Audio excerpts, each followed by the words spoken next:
4 महीने बाद लोकसभा चुनाव होने हैं। इसके लिए तैयारियां अपने स्तर पर हर पार्टी में हो रही हैं, लेकिन बीजेपी, कांग्रेस और बाकी पार्टियों से हमेशा की तरह एक कदम आगे चल रही है। इंडिया गठबंधन की मीटिंग के बाद सीट शेयरिंग को लेकर सिर्फ चर्चा होने की बात हो रही है। इधर बीजेपी जनवरी के अंत तक अपने उम्मीदवारों का ऐलान करना शुरू कर सकती है। ये फॉर्मूला बीजेपी ने बीते विधानसभा चुनाव में मध्य प्रदेश, छत्तीसगढ़ और राजस्थान में भी आजमाया था। टिकट बंटने के बाद विरोध को दूर करने के लिए भी पार्टी को अच्छा वक्त मिला। इस फॉर्मूले के नतीजे भी ऐसे आए जो किसी ने सोचे नहीं थे। बीजेपी तीनों राज्यों में पूर्ण बहुमत से सत्ता में आई। एक सूत्र ने इस मामले में कहा कि हमारे पक्ष में माहौल है और आगे चीजें और भी ज्यादा सुधरेंगी, लिहाजा ये सही समय है। उन्होंने बताया कि राज्यसभा के बड़े चेहरों को भी लोकसभा के चुनावी अखाड़े में उतारा जाएगा। इससे राज्यसभा में भी नए लोगों के लिए जगह बनेगी। इससे पहले बीजेपी पदाधिकारियों की 2 दिवसीय बैठक में मध्य प्रदेश, राजस्थान और छत्तीसगढ़ के प्रदेश अध्यक्षों ने प्रेजेंटेशन दी थी, जिससे इस फॉर्मूले को लोकसभा में आजमाने का फैसला लिया गया।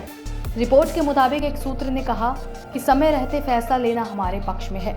साथ ही उन लोगों के लिए भी शुरुआत का सही समय है जो बड़े नाम हैं और उपयोगी होते हुए भी मैदान में नहीं उतारे गए। उन्होंने कहा, इससे राज्यसभा में अन्य लोगों के लिए जगह बनेगी और संबंधित लोगों का कद भी बढ़ेगा। साथ ही निर्वाचन आयोग यानी ECI की तरफ से कार्यक्रम जारी होने से पहले ही घोषणा करना अहम भी है। इसकी वजह यह भी है कि पार्टी की नज़र में पहले उम्मीदवार की घोषणा करने का मतलब है जीत के सबसे नज़दीक होना। चुनाव आयोग की तरफ से तारीखों के ऐलान से काफ़ी पहले उम्मीदवारों के नाम के ऐलान से पार्टी को फायदा मिलेगा। प्रधानमंत्री नरेंद्र मोदी की लोकप्रियता का लोकसभा चुनाव में राज्यों के चुनाव के मुकाबले कहीं ज़्यादा और सीधा फायदा मिलेगा। बीजेपी के राष्ट्रीय पदाधिकारियों की 2 दिवसीय बैठक में मध्य प्रदेश, राजस्थान और छत्तीसगढ़ के प्रदेश अध्यक्ष ने प्रेजेंटेशन दी थी। उसमें उन्होंने बताया कि किस तरह उम्मीदवारों के नाम का जल्दी ऐलान करने के अच्छे नतीजे सामने आए। पहली और दूसरी लिस्ट में जिनके नाम थे, उनमें से ज्यादातर लोगों ने आसानी से जीत दर्ज कर ली।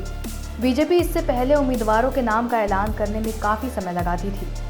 रिपोर्ट्स के मुताबिक जनवरी के आखिर तक पार्टी अपने उम्मीदवारों के नाम का ऐलान करना शुरू कर देगी, यानी चुनाव की तारीखों के ऐलान से कम 1 से 1.5 महीना पहले ही बीजेपी अपने पत्ते खोल देगी। हालांकि लोकसभा चुनाव के लिए तारीखों का ऐलान फरवरी या मार्च में होने की उम्मीद है। सूत्रों ने यह भी इशारा किया है कि कुछ बड़े चेहरों को भी चुनाव लड़ने के लिए कहा जा सकता है। हालिया विधानसभा चुनाव में भी पार्टी ने यही रणनीति अपनाई थी। तब लोकसभा सांसदों और केंद्रीय मंत्रियों को विधानसभा चुनाव में उतारा गया था। जिन्होंने जीत हासिल की, उन्हें लोकसभा की सदस्यता से इस्तीफा देने और विधायक बने रहने को कहा गया। मध्य प्रदेश की मोहन यादव सरकार में प्रहलाद पटेल और राकेश सिंह को मंत्री बनाया गया, जो कई बार सांसद रह चुके हैं। 2014 से ही मोदी सरकार में प्रमुख चेहरा रहे नरेंद्र सिंह तोमर को मध्य प्रदेश विधानसभा का स्पीकर बनाया गया है।